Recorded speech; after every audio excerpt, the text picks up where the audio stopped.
मैं रमेश चंद्र, सहायक आचार्य राजनीति विज्ञान, राजकीय कन्या महाविद्यालय खैरवाड़ा उदयपुर।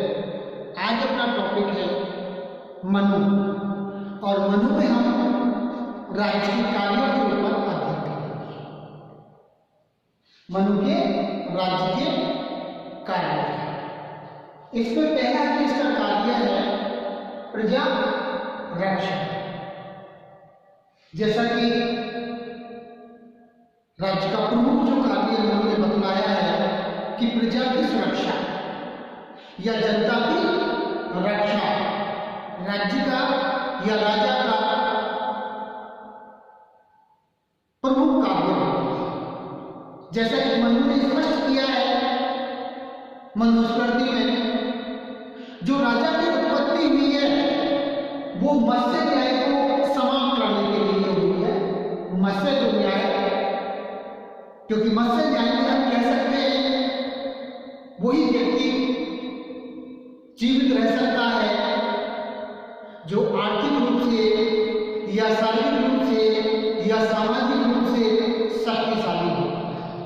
अन्य जो हम कह सकते हैं कि निर्बल व्यक्ति है, जो कमजोर व्यक्ति है, उनका जीवन इस व्यवस्था में बहुत ही कष्टदायक होता है कि मत्स्य न्याय की जो व्यवस्था है या मत्स्य की व्यवस्था है उसको समाप्त करने के लिए मनु ने राजा की उत्पत्ति की।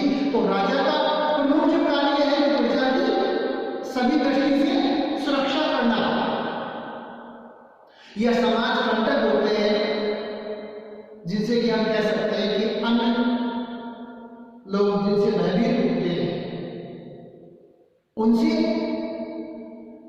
मनु के राजा को जनता की रक्षा करनी चाहिए, जिससे कि समाज में चोरी है, डाका है, अपराध है या अन्य अपराधों को सामाजिक कंटकों से सुरक्षित करना राजा का प्रमुख दायित्व है। यह बाहरी शत्रुओं से राज्य के अंदर तो है ही, जो सामाजिक कंटक है उनसे राजा को जनता की सुरक्षा करनी है। दूसरा, बाहरी शत्रु से भी राजा को जनता की सुरक्षा करना है। ये राजा के, यह कह सकते हैं कि राज्य के प्रमुख कार्य उन्होंने मनुस्मृति में बतलाया है। दूसरा, लोक कल्याण, कि लोक कल्याण से संबंधित सभी कार्य राजा को करने चाहिए। उसमें जितने भी हम कह सकते हैं कि चाहे वो आर्थ से संबंधित कार्य है, धर्म से संबंधित है, काम है, मोक्ष है, इनकी व्यवस्था करना राजा का प्रमुख कार्य है। भौतिक, नैतिक, सामाजिक इत्यादि कार्यों को कराना राज्य का प्रमुख दायित्व उन्होंने निर्धारित किया है। नेक्स्ट, तीसरा है अर्थव्यवस्था का नियंत्रण, कि जो राज्य की अर्थव्यवस्था है उस पर राजा का नियंत्रण होना चाहिए। राजा को नियम अनुसार प्रजा के ऊपर टैक्स लगाने का अधिकार मनु ने दिया है, जिससे कि राज्य के अन्य कार्यों को, लोक कल्याणकारी जो कार्य होते हैं, जो विपत्ति के समय, या हम कह सकते हैं कि अन्य जितने भी सामाजिक कार्य है, आर्थिक कार्य है या धार्मिक कार्य है, इनका जो आयोजन किया जाएगा वो राज्य के पास आर्ट होना चाहिए। यानी हम कह सकते हैं कि पैसा होना चाहिए। पैसा कहां से आएगा राज्य के पास? टैक्स के माध्यम से। और मनु ने मनुस्मृति में ये स्पष्ट किया है राजा को कि जनता के ऊपर अनावश्यक कर नहीं लगाया जाए, यानी कि जनता के ऊपर उचित कर लगाने चाहिए, जिससे कि अर्थव्यवस्था पर पूर्ण रूप से नियंत्रित, या हम कह सकते हैं कि बैलेंस में व्यवस्था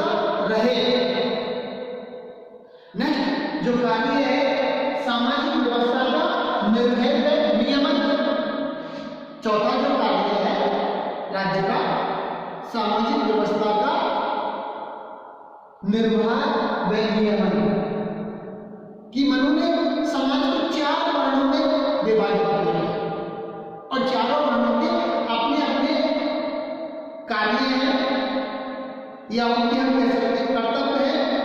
उन कर्तव्यों का वो निर्वहन करें।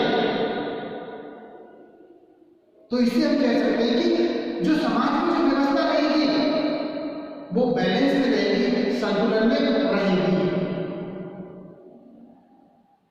चारों वर्णों के मनुस्मृति में जो कार्यों का जो उल्लेख किया है या कर्तव्यों का जो उल्लेख किया है, उन कर्तव्यों को हम कह सकते हैं कि राजा का दायित्व है कि नियम पूर्वक संपन्न करवाए। नेक्स्ट कार्य है न्याय की व्यवस्था, कि मनु में राज्य के नेक्स्ट जो कार्य हम कह सकते हैं कि न्याय व्यवस्था, कि सभी व्यक्ति अपने कर्तव्यों का पालन करें। जो मनु ने राज्य में व्यक्तियों को कर्तव्य सौंपे हैं, उन कर्तव्यों का पूर्ण ईमानदारी के साथ निर्वहन करना चाहिए, जिससे कि एक न्याय की व्यवस्था रहे।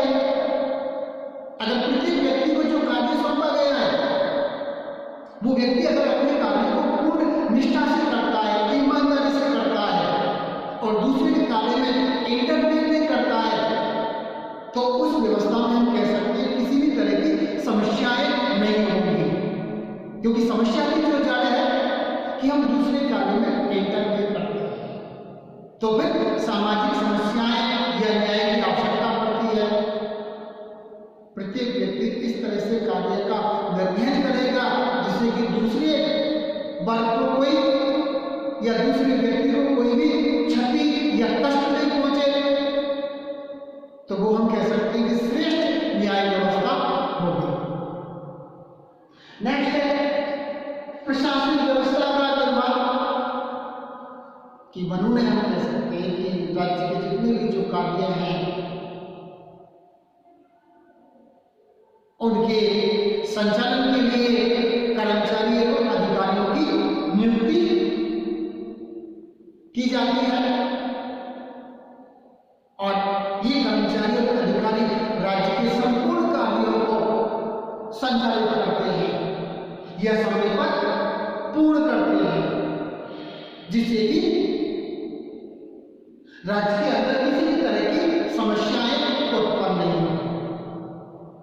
नेक्स्ट कार्य है परराष्ट्र संबंधों का निर्वाह या संचालन। परराष्ट्र संबंध जिसमें मंडल सिद्धांत है या सार्वभौम नीति है, 6 गुणों वाली नीति है, तो राजा को दूसरे राष्ट्रों के साथ किस तरह के संबंध स्थापित करने हैं, इस बात पर भी बल दिया है कि मनु ने कहा है कि पड़ोसी के साथ किस तरह के संबंध होने चाहिए या पड़ोसी का पड़ोसी है उसके साथ किस तरह के संबंध होने चाहिए, जिससे कि राज्य को शक्तिशाली बनाया जा सके।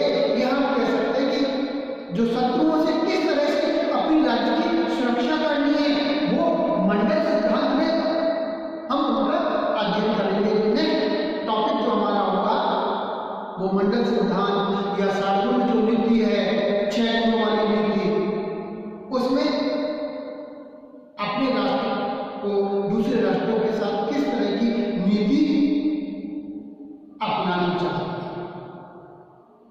ये हम कह सकते हैं कि राज्य के मुख्य कार्य हैं। धन्यवाद।